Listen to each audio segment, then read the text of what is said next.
Hi everyone, I'm Nicholas Tutora. Welcome to Tutora Time. Seems like the dam is getting ready to burst when it comes to Democrat and liberal lies. Yes, over the last few days, it's really been ridiculously obvious that Kamala Harris, Joe Biden have absolutely no idea what they're doing whatsoever. Whether it's Kamala Harris avoiding questions about whether she'll ever visit the border, or she just gives ridiculous answers like we're searching for the root causes, which means absolutely nothing other than we're going to take a lot of time and spend a lot of money to tell us what we already know. Can you commit right now that you will indeed visit the U.S.-Mexico border, and will you do it soon? Jeremy, let me tell you something. Yes, I will, and we have to prioritize why people are going to the border. And so let's talk about what's going on in the places that are causing the issue at the border. When the president asked me to deal with this issue, it was about addressing the root causes of migration. The Democrats are showing themselves to have absolutely no ideas, and they're in way above their head. They can't manage the situation. Inflation has gone from 1.2% to 4.9% since Joe Biden has been president. But of course, the people on the left, they don't really care about that. They're more concerned about, Donald Trump's sex life and things like that. Things that have absolutely no consequence. Plus, in the last few days, we've seen that everything that Trump and the Republicans and Trump supporters said all along is actually true. I'm a pharmacist of over 25 years. I knew from the very beginning hydroxychloroquine was safe and effective in the treatment of COVID-19. And actually, the misinformation campaign against hydroxychloroquine, out of all the lies they've told, that has actually been the worst of them all. Because people actually died from that. People actually died from not using a medicine that could have helped them. Hydroxychloroquine has no deadly side effects. It's been dispensed for over 70 years. There's no monitoring required when you dispense the medication. There could be issues, but they're few and far between, and they're so negligible that you don't even have to monitor a patient on hydroxychloroquine. But yet, when the COVID pandemic started, the left kept saying how hydroxychloroquine is just some kind of Donald Trump conspiracy, and people actually ended up losing their lives as a result of it. There really was no reason not to give hydroxychloroquine, because it would be if you gave somebody a Tylenol or something and they didn't need it, or ibuprofen and they didn't need it, it just wouldn't have any effect. But the consequences of a couple of doses are in no way life endangering, and it was based on the science, and the scientific studies have now come out to show it's true. Another thing that came out this week that we've seen is that in Israel, everybody was mandated to get the vaccine. And as a result, they have studies based on who received the vaccine, and it's showing that young people, particularly young men, are showing cases of myocarditis, which is inflammation of the heart and the surrounding areas of the heart. They're over 25 times what it would be in a normal adult male. The CDC finding 16 to 24-year-olds who received the Pfizer or Moderna vaccine have experienced higher than normal cases of myocarditis, an inflammation of the heart muscle. Myocarditis symptoms can include fever and fatigue, shortness of breath, and chest pain.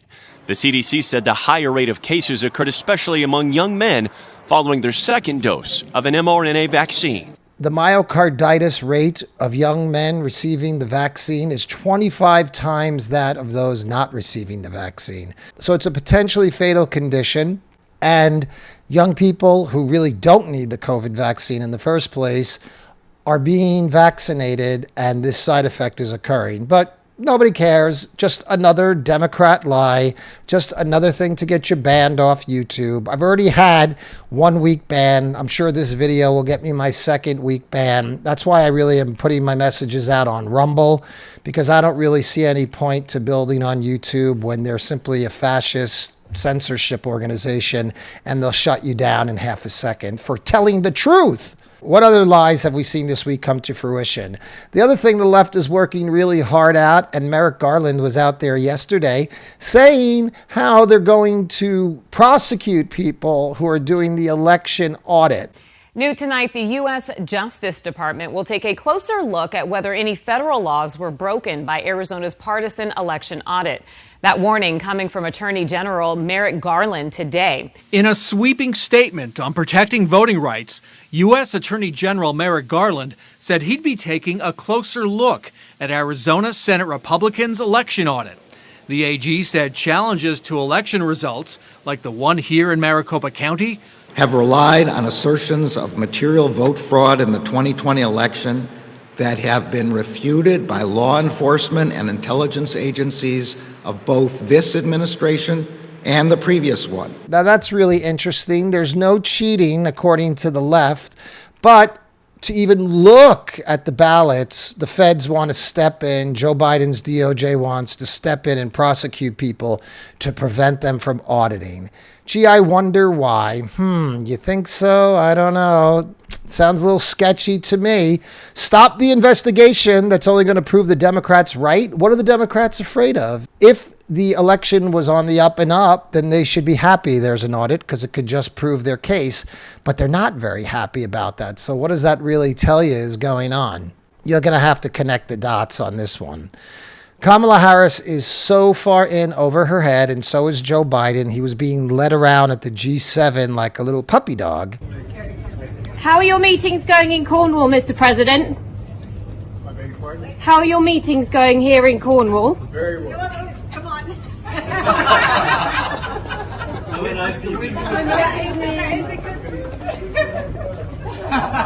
They always do.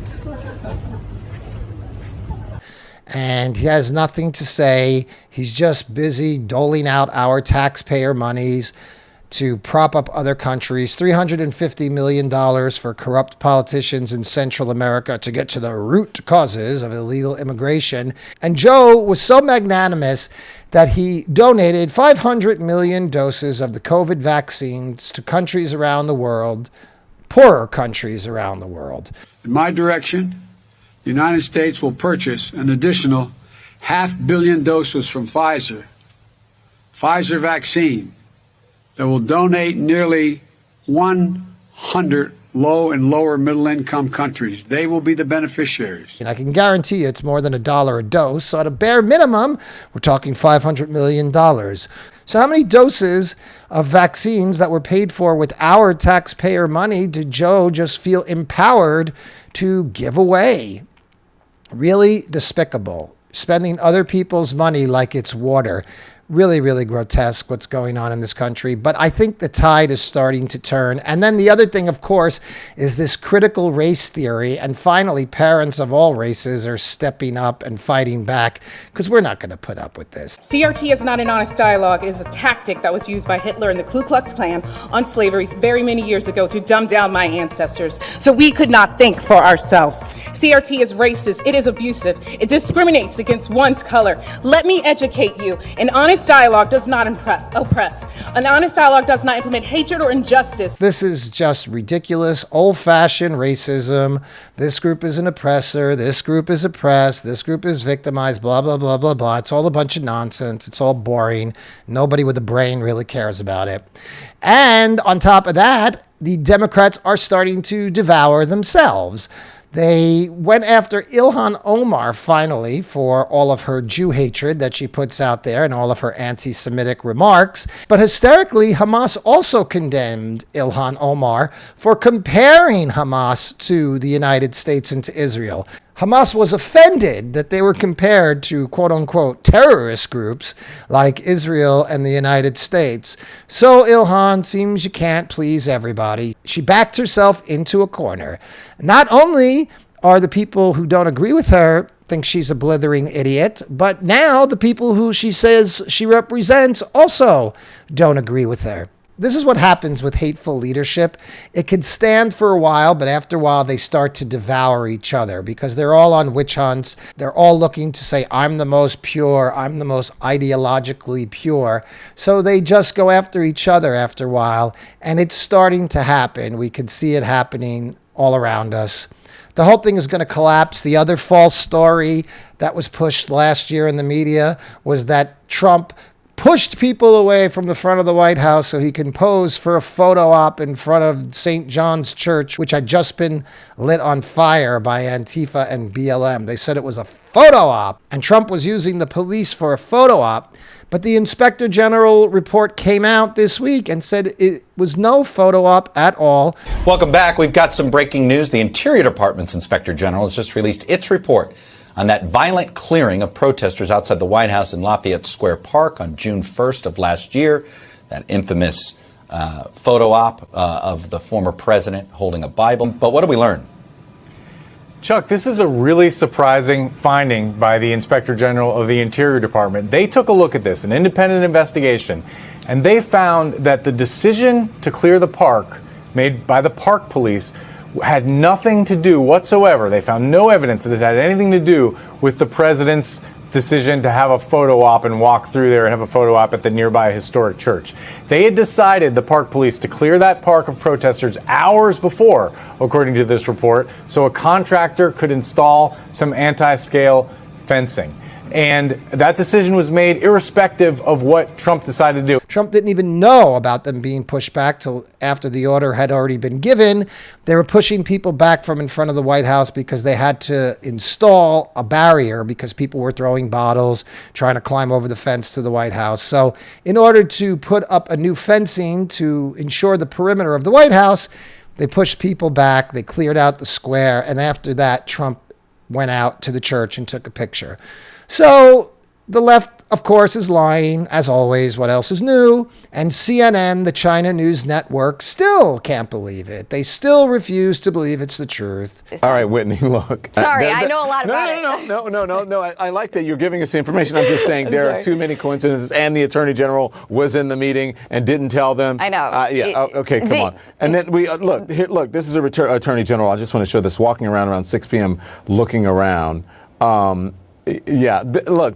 There's a lot that has to be unpacked when it comes to this. I've got to run, though. I appreciate all the details, and I appreciate your reporting, but I think this isn't the end of this story, I believe. Thank you so much.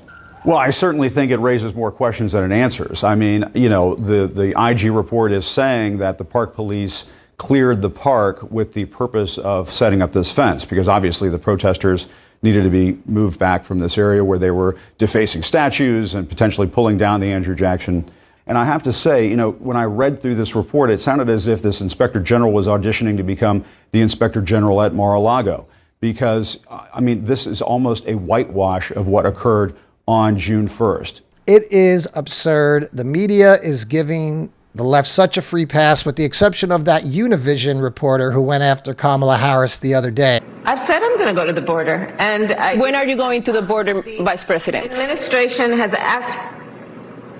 I'm not finished. I've said I'm going to the border. Kamala just got snarky with her and gave no answer, just a longer version of no answer. That's all the Democrats do. They keep repeating the same non-answer over and over again, short form or long form. But either way, no matter what form it is, there's absolutely no answers. So keep pushing back and keep speaking out for freedom, because the tide is going to turn in our direction. It just depends how much the Democrats can destroy in the meantime.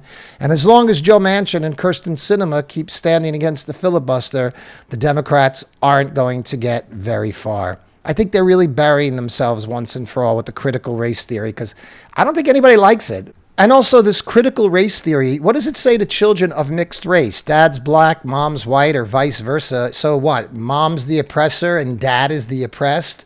So what is the child? They smack themselves with their right hand and soothe themselves with their left hand?